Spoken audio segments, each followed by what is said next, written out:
Méditation du 1er avril. Nous régnerons avec lui. Si nous persévérons, nous régnerons aussi avec lui. 2 Timothée 2, verset 12. Je vous invite à découvrir l'histoire de Polycarpe, l'évêque de Smyrne, le père des chrétiens d'Asie. Selon Eusèbe de Césarée, le premier historien de l'église chrétienne, Polycarpe aurait été un disciple de l'apôtre Jean. Jérôme, le traducteur de la Bible en latin, affirme qu'il a été nommé évêque par ce même disciple bien-aimé. Ainsi, les spécialistes de l'histoire chrétienne pensent que Polycarpe a joué un rôle clé dans la transition entre l'église apostolique et l'église post-apostolique. Étant donné qu'il était un leader très influent et respecté parmi les croyants d'Asie, sa renommée a suscité le ressentiment des Juifs et des gentils. C'est précisément ce ressentiment qui a provoqué une persécution féroce à son encontre. Face à l'imminence de son arrestation, les membres de l'église lui ont demandé de quitter la ville. Mais cela n'a servi à rien car peu de temps après, il a été arrêté et amené devant Hérode et Nicétès qui ont essayé de le persuader en disant « Que te coûte-t-il de dire que César est le Seigneur, de lui offrir de l'encens et d'ainsi te sauver ?»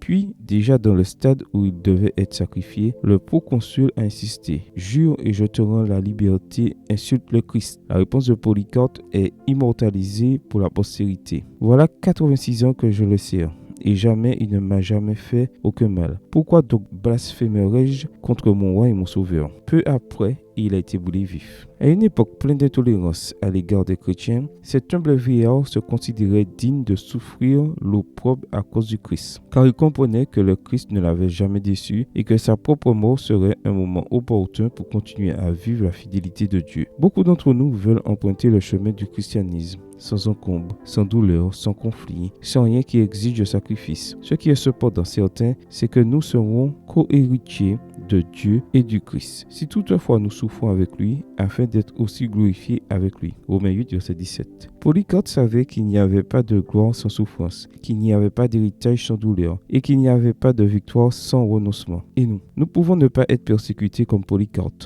Notre vie peut ne pas être écoutée à cause de notre foi, mais dans notre propre sphère, nous pouvons confirmer que le Seigneur ne nous a pas laissé tomber non plus. Amen. Bonne journée à vous et que le Seigneur vous bénisse.